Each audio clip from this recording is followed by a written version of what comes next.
Alguém gritou durante o sono, mas no acampamento romano o silêncio valia mais que ouro.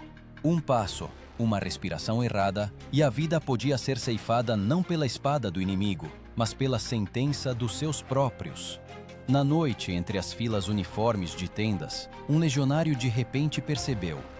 Ele adormecera no posto. Em poucas horas, o seu nome seria apagado dos registros, e o seu corpo da face da terra. Mas por que a punição era tão cruel? Por que Roma preferia matar os seus para proteger a todos? A resposta estava escondida no próprio cerne da sua disciplina. E é precisamente isso que explica por que esses homens criaram um império que durou quase 5 séculos. Historiadores, incluindo Políbio, descreviam: um sentinela, apanhado a dormir em serviço, era sujeito à pena de morte, frequentemente por apedrejamento pelos seus próprios companheiros. Este ritual chamava-se fustuarium, a forma mais antiga de punição militar que existia já na Primeira República. A lei era implacável. A culpa do guarda era considerada uma desgraça não só para ele, mas também para toda a coorte. Aquele que estava de guarda era chamado custos, o guarda. Nas suas mãos estava a vida de centenas de pessoas. O seu sono podia significar a morte de todos.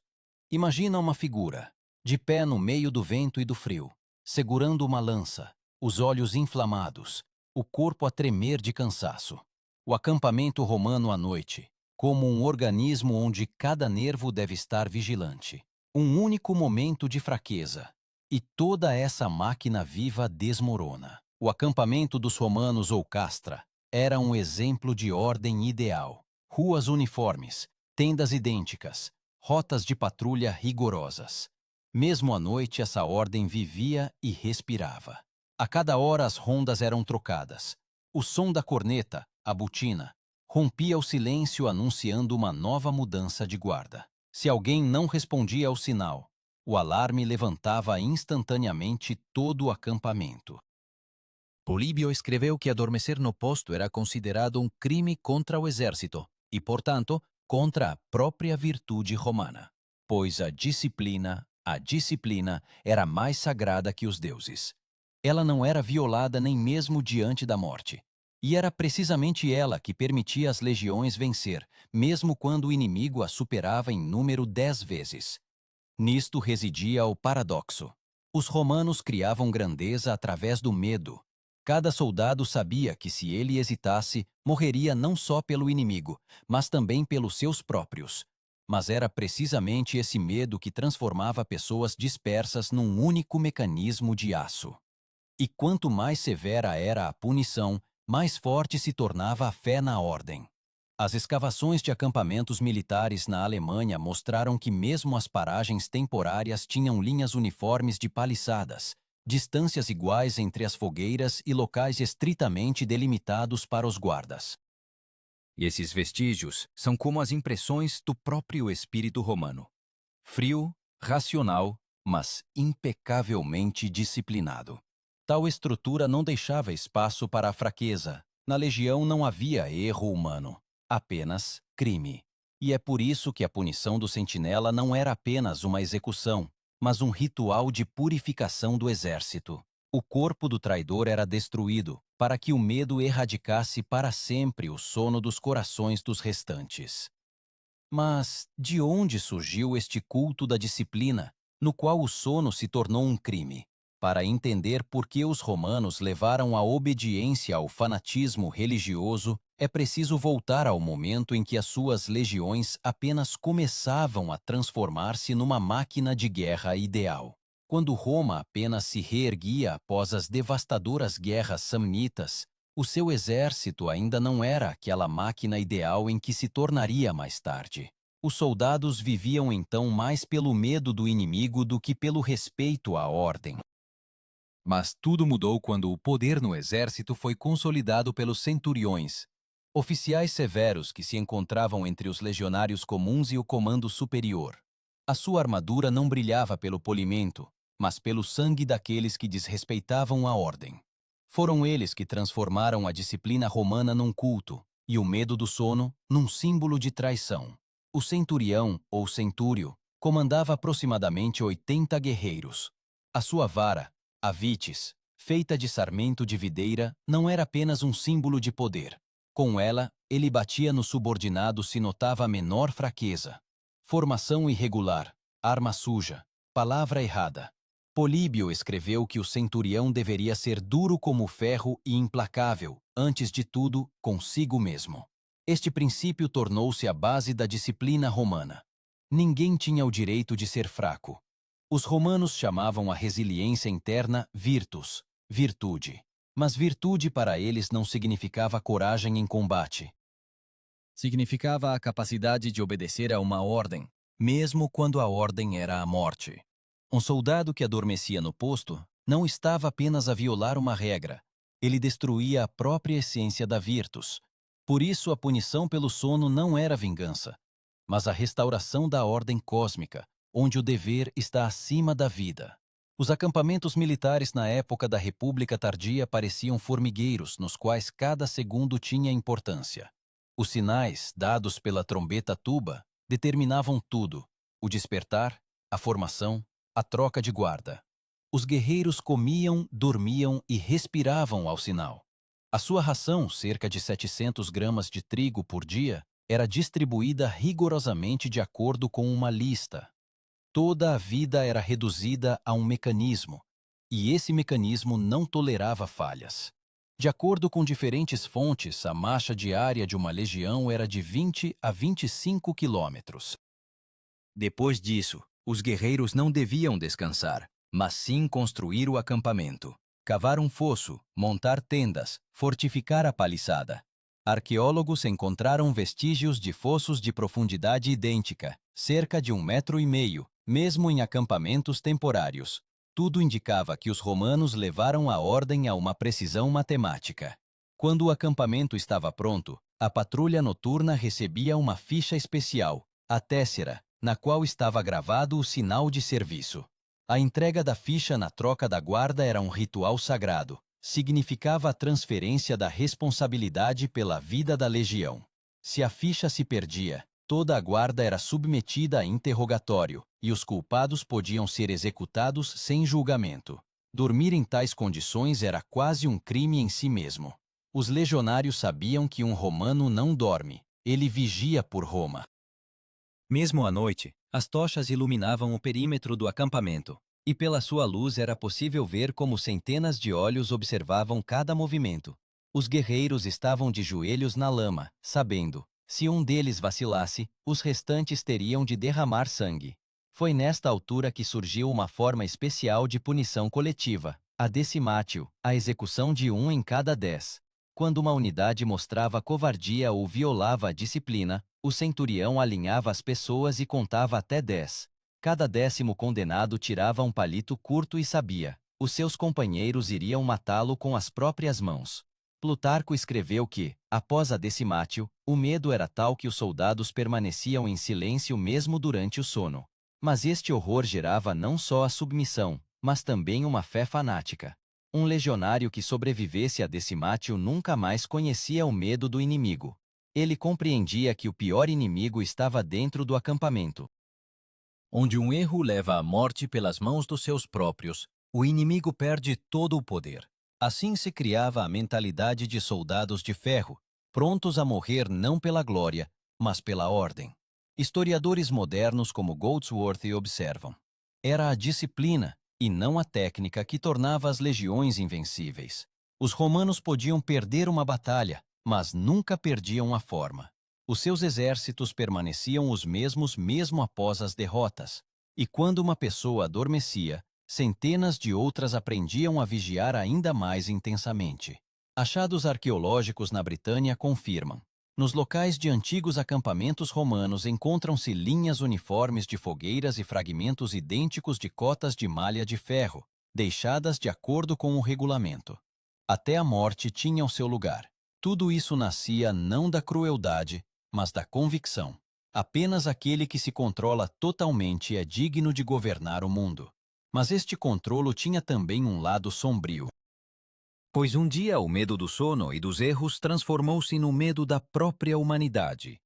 E então a disciplina deixou de ser uma virtude, tornou-se uma arma. Quando o medo se transforma em hábito, ele deixa de ser medo, torna-se um sistema. Na época de Júlio César, o exército romano já vivia por este sistema, onde cada erro custava a vida, e cada serviço era um teste de lealdade. César escreveu que a firmeza dos legionários não se baseia na bravura, mas na ordem. Foi precisamente então que a punição por dormir deixou de ser um caso particular e tornou-se a pedra angular de toda a disciplina romana. O acampamento antes da batalha parecia uma cidade de lona e madeira. Milhares de tendas estavam em filas perfeitas, cada uma com o seu fosso e vala para escoamento de água. As patrulhas vigiavam o perímetro e nas entradas ardiam fogueiras, sinais de que a vigilância não adormecia. Estes sinais eram chamados vigiliae, guardas noturnas. Cada noite era dividida em 4 desses turnos, cada um com 3 horas. Quando o turno terminava, soava o sinal da trombeta, e a legião vivia por relógios invisíveis, medidos ao minuto. Os legionários não eram apenas soldados, eram parte de um mecanismo vivo. Cada sentinela sabia. A sua ausência seria notada instantaneamente. O centurião verificava as patrulhas pessoalmente, percorrendo o acampamento com uma tocha. Se ele encontrava alguém a dormir, esse já não tinha tempo de acordar. A sentença era proferida no local. Testemunhas contavam que, por vezes, a execução ocorria em silêncio. O corpo era levado para além dos fossos, para não perturbar os restantes, mas mais frequentemente, de forma exemplar, ao amanhecer. Este ritual não era apenas uma punição, mas uma demonstração do poder da lei. Quando toda a legião se reunia junto ao fosso, o condenado estava no centro, com a cabeça baixa. Os seus companheiros pegavam em pedras ou bastões. O comandante pronunciava uma palavra, disciplina. E então começava o fustuarium. Os golpes caíam não por ódio, mas por dever. Após a morte, o corpo era atirado para fora do acampamento, privando-o do direito à sepultura. Na mentalidade romana, isso significava apagar a pessoa da memória. As pessoas modernas chamariam isso de barbárie, mas para o romano tudo era o contrário. Nesse ritual cruel, manifestava-se uma fé na ordem mais forte do que nos deuses, pois Roma vencia precisamente onde outros exércitos se desmoronavam de cansaço. Os seus soldados não podiam permitir-se dúvidas ou piedade. Eles viviam num mundo onde o sono era um luxo e a vigilância, uma santidade. Aqueles que cumpriam as guardas e regressavam vivos recebiam um pequeno sinal. Uma pequena tábua de madeira com o símbolo de uma águia gravado. Era chamada Symbolum Vigiliae, o sinal da vigília. Era quase um amuleto. Os guerreiros guardavam-no nas suas bolsas juntamente com moedas e pertences pessoais. Arqueólogos encontraram tais tábuas mesmo em sepulturas de veteranos. Parece que eles acreditavam que, mesmo após a morte, deveriam permanecer de guarda.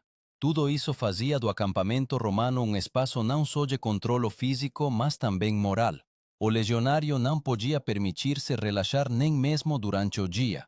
Quando ele comia, bebia ou limpava a armadura, os seus movimentos eram observados pelos superiores. Cada golpe de martelo no elmo, cada ranger de afiar a espada soava como um lembrete. Roma não dorme. Historiadores notam que a disciplina de César por vezes raiava o fanatismo. Quando as suas legiões no inverno atravessavam os Alpes, as guardas cumpriam serviço a temperaturas abaixo de zero, de pé na neve até aos joelhos. Por alguém se abrigar sem ordem, podiam punir da mesma forma que por dormir. César acreditava que o frio cura-se com uma ordem, e o cansaço com o medo. E de facto, o exército que passou por essas provações conseguiu derrotar as tropas da Gália, que a superavam em número em dobro. O termo que definia a lei interna do exército soava como disciplina militares, disciplina militar. Não era apenas um sistema de punições, mas uma cosmovisão. O soldado, ao entrar na legião, prestava o juramento sacramentum, um voto de lealdade até a morte. A violação do juramento era considerada sacrilégio. Dormir no posto era uma violação do sacramentum e, portanto, uma ofensa aos deuses e à própria Roma. Segundo Tácito, mesmo em tempos de paz, as punições dos sentinelas não eram abrandadas. O império podia construir estradas, conduzir água, organizar circos, mas no acampamento militar as leis permaneciam as mesmas, como na República. A noite na legião era como uma corda esticada. Silêncio, frio e a respiração de centenas de pessoas cuja vida dependia de um deles não piscar. E, no entanto, havia aqueles que tentavam desafiar essa ordem. Havia soldados que, exauridos por marchas e pelo frio intenso, ainda assim fechavam os olhos, esperando por clemência. Mas Roma não conhecia a palavra clemência. E então a história da disciplina romana recebe o capítulo mais terrível, quando o cansaço de um transformava uma legião inteira num tribunal. Os cronistas romanos não gostavam de escrever sobre expurgos internos. Sombras demasiado sombrias lançavam eles sobre a glória das legiões. Mas são precisamente essas sombras que melhor mostram em que realmente se baseava o poder romano. Quando um soldado adormecia, o exército transformava-se num tribunal e o acampamento numa arena. No século I a.C., um caso semelhante ocorreu no exército de Marco Licínio Crasso, durante a campanha contra Espartaco.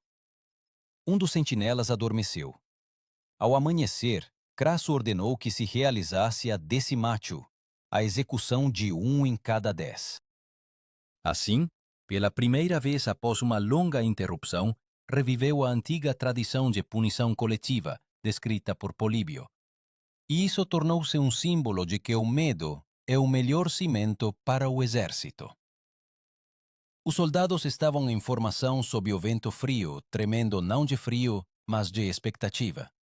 Crasso caminhou em silêncio ao longo das fileiras e parou. O seu olhar deteve-se nos primeiros 10. Ele ordenou que se lançasse a sorte. Os soldados tiraram os palitos e aqueles a quem calhou o curto sabiam. Morreriam às mãos dos seus companheiros. Os restantes recebiam o direito de viver, mas para sempre carregariam a marca dessa noite. Tácito escreveu que, após a decimatio, os guerreiros de Crasso preferiam a morte à covardia. Este ritual cruel tinha um profundo significado. Para os romanos, o exército não era apenas uma reunião de pessoas, mas o corpo do Estado. E se um membro do corpo estivesse infectado pela fraqueza, era preciso cortá-lo para salvar todo o resto. Assim, na consciência dos romanos, a disciplina transformou-se em algo parecido com uma religião, um culto invisível, onde a ordem era o Deus e o homem se tornava a vítima. Os centuriões que executavam tais punições frequentemente sentiam um sofrimento não menor do que aqueles que eram executados. Eles entendiam que não estavam a executar criminosos, mas os seus próprios, com quem comiam do mesmo pote. Mas a ordem estava acima dos sentimentos. Na sua consciência operava a lei do imperium, a autoridade suprema, concedida ao comandante. Este termo designava não apenas o direito de comandar, mas o direito de decidir quem era digno de viver por Roma. Para demonstrar o poder do imperium, Crasso, após a execução, obrigou os legionários a ficar de pé a noite toda sem dormir. Eles deviam segurar as lanças com os braços estendidos até o sol nascer. Aqueles que caíam recebiam golpes com a vara vitis. Um soldado que adormecera naquela altura, segundo Plutarco, morreu no local, não de ferimentos, mas de medo. Foram precisamente esses rituais que fizeram dos romanos um povo para quem o dever estava acima do instinto. Historiadores discutem se isso foi uma manifestação de virtude ou de loucura, mas o facto permanece. De todos os exércitos antigos, apenas o romano conseguia ficar semanas sob a chuva, com uma ração escassa, e ainda assim não desobedecer a uma ordem. A sua força nascia no acampamento e não em combate. Achados arqueológicos confirmam a realidade de rituais semelhantes. Na área de Capua foi descoberta uma vala comum da época da revolta de Espartaco. Dezenas de corpos com ossos fraturados, sem sinais de ferimentos por armas. Os cientistas acreditam que estas poderiam ser vítimas da decimatio. Se assim for, cada um deles tornou-se parte de um ritual que, literalmente, se impregnou na terra da Itália. As tropas de Crasso, após este ritual, nunca mais desobedeceram. Das suas fileiras desapareceram os desertores, desapareceram as queixas. Eles transformaram-se numa força silenciosa, impulsionada pelo medo e pelo orgulho simultaneamente. Pelo medo da lei interna e pelo orgulho de pertencer a algo que é mais forte que qualquer ser humano, tal império. O termo que designava tal sistema de submissão incondicional era a disciplina romana. A ordem romana tornou-se uma lenda que depois foi copiada pelos exércitos de todas as épocas. Mesmo na Idade Média, os comandantes da Europa citavam os romanos. Melhor perder uma centena a dormir do que um a vigiar. Esta frase sobreviveu à própria Roma. Mas no próprio império, com o tempo, os rituais de punição começaram a mudar de forma. Após Augusto, no início da nossa era, as execuções públicas tornaram-se raras, sendo substituídas por castigos corporais e despromoções. No entanto, a memória da decimatio e do fustuarium permaneceu. Os legionários sabiam que a lei podia reviver a qualquer momento, se o comandante assim o considerasse necessário. Tácito escreveu que, sob Tibério, quando vários guardas adormeceram durante a ronda no Reno, o prefeito do acampamento não os matou de imediato. Ele mandou-os cavar fossos e permanecer neles com água até os joelhos durante toda a noite. Ao amanhecer, um deles morreu de hipotermia. Os restantes foram recompensados pela resistência. Assim, a disciplina transformou-se num teste, onde a morte podia ser uma recompensa. Mas o mais terrível residia no facto de os romanos acreditarem que sem isso não se podia, pois foi precisamente o medo do sono, o medo do erro, o medo de si mesmos que os tornou senhores do mundo. E quando a disciplina se tornava fanatismo, ela não destruía o império, mas temporariamente o mantinha à tona. Até que uma pessoa se atreveu a perguntar: o que é mais importante, a ordem ou a vida? Na viragem do primeiro para o segundo século da nossa era, Roma já estava imersa em esplendor e poder, mas o exército permanecia a mesma máquina de ferro. Nas fronteiras distantes do império, na Britânia, na Síria, no Reno, os legionários continuavam a fazer guarda sob a chuva, a neve e o sol escaldante. O império crescia, e com ele crescia também o medo de enfraquecer a disciplina. As guardas eram agora realizadas não só por soldados, mas também por veteranos, especialmente deixados nos acampamentos como exemplo para os jovens. Os seus corpos estavam marcados por cicatrizes e os seus olhos assemelhavam-se a aço. Eles sabiam, mesmo décadas após o serviço, dormir no posto não seria para eles um descanso, mas uma vergonha. Nesta época surge uma nova camada de comandantes, os prefeitos dos acampamentos. O prefeito, ou praefectus castrorum, era responsável pela ordem, abastecimento e disciplina. Era um homem que podia substituir um centurião e até um legado em caso de morte. Ele supervisionava tudo, desde a profundidade dos fossos até o número de tochas nos postos noturnos. Para ele, o sono de um soldado não era uma fraqueza, mas uma ameaça de escala estratégica. Um desses prefeitos é mencionado numa inscrição encontrada na Britânia. Vigilias servavit sine culpa. Cumpriu as guardas sem culpa. Era um elogio gravado na pedra, mas nele ressoa um eco de medo. Porque sem culpa, em Roma, significava sem morte. As guardas noturnas cumpriam agora o serviço segundo um horário especial. Durante as 4 vigiliae, 4 turnos de 3 horas, os guardas deviam dar sinais a cada 15 minutos. Para isso, utilizavam campainhas de bronze e tochas de sinalização. Arqueólogos encontraram vestígios de tais campainhas num acampamento perto de Noviomagos, Hoje, a cidade de Chichester. Elas retinham a noite toda, para que o sono não dominasse os guardas. Aos soldados apanhados com sonolência, nem sempre se lhes permitia morrer.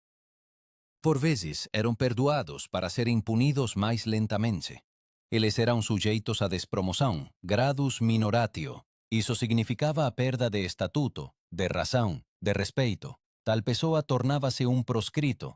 Podia ser-lhe negado o acesso ao pote comum. Ninguém falava com ela.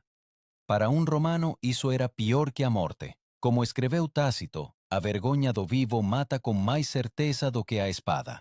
Gradualmente, o sistema de punições tornou-se mais sofisticado. Em vez de apedrejamento, podia ser aplicada a contumelia, a humilhação pública. O soldado era levado para a praça de armas, despojado da sua armadura e obrigado a ficar de pé em frente à formação, enquanto os seus camaradas se riam dele. Depois disso, davam-lhe uma espada de madeira, a rudis, símbolo de desonra. Esta espada era o sinal de um gladiador veterano que tinha terminado o seu serviço. Mas para um legionário significava o oposto, a expulsão do mundo dos guerreiros. Mas mesmo com estas mudanças, o espírito da antiga disciplina não desapareceu. Em cada coorte mantinham-se as lendas dos tempos antigos, quando os que dormiam eram mortos no local. Estas histórias eram contadas aos recém-chegados junto às fogueiras. Serviam não apenas como aviso, elas formavam o caráter. Pois Roma sabia, o exército não se mantém pela força, mas pelo medo de perder a honra. Os romanos diziam, melhor morrer de cansaço do que de vergonha. Esta frase era atribuída a Marco Aurélio, o imperador filósofo, que ele próprio esteve várias vezes em guardas noturnas durante as campanhas germânicas. Ele considerava que dormir no posto não era uma fraqueza física, mas uma traição do espírito. E se uma pessoa não consegue vencer o sono, não conseguirá vencer a si mesma. Marco Aurélio escreveu nas Meditações que aquele que dorme de guarda, dorme também na alma. Estas palavras tornaram-se uma lei moral para as legiões. Desde então, a guarda deixou de ser apenas um dever, tornou-se um teste para a alma. Mesmo os guerreiros mais exaustos tentavam manter-se acordados até ao último momento, esfregando os olhos com areia, encostando o metal frio do elmo ao rosto para não adormecer. Historiadores encontraram em acampamentos romanos pequenos amuletos em forma de olho aberto, o oculus vigilans. Eles eram usados num cordão debaixo da túnica e considerados uma proteção contra o sono. Talvez alguns soldados acreditassem que se a deusa noite visse este símbolo, ela passaria ao lado. Mas, por trás de todo este sistema, não estava apenas o desejo de sobreviver. Nele vivia a ideia de que o homem era nada perante Roma. E se um guerreiro não era capaz de vigiar, então o próprio império deveria vigiar. Isso transformava a disciplina numa filosofia. Não sentir, não ter pena, não dormir. Significava ser parte do eterno. E, no entanto, com os séculos, uma fenda apareceu neste sistema impecável. Quanto mais longe de Roma se dispersava nas suas legiões, mais fraco se tornava o medo interno. Cada vez mais os prefeitos e centuriões eram forçados não a punir, mas a persuadir. O império começou a perder aquilo que o tornava invencível, a fé na sua própria invigilância.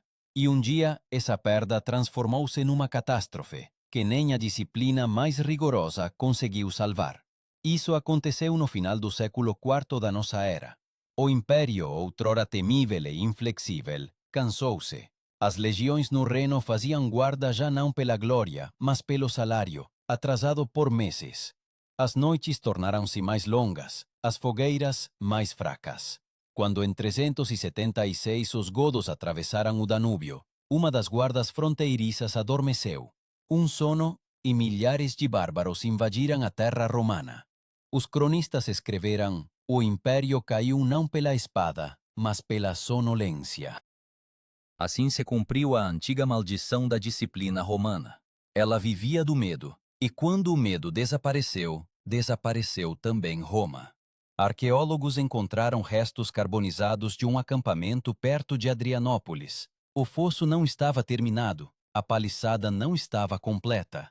As pessoas foram dormir sem terminar o trabalho. Na manhã seguinte, o seu acampamento foi aniquilado. Quando os historiadores analisam a queda de Roma, eles falam sobre a crise econômica, política, os bárbaros.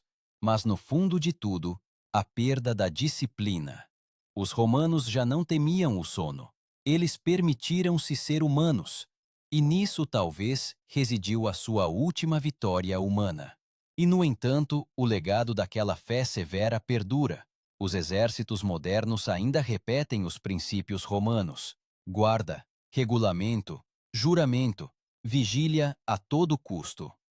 Nas ruínas do império, permaneceu a ideia: a fraqueza de um pode destruir o todo. Então, o que era aquele antigo medo do sono? Loucura ou genialidade? Talvez os romanos soubessem o que nós esquecemos, que a ordem não se mantém pela força, mas pela vontade de vigiar quando os outros dormem. E agora cada um de nós pode perguntar a si mesmo: quantas horas eu conseguiria permanecer no posto se a minha vigilância dependesse de um mundo inteiro?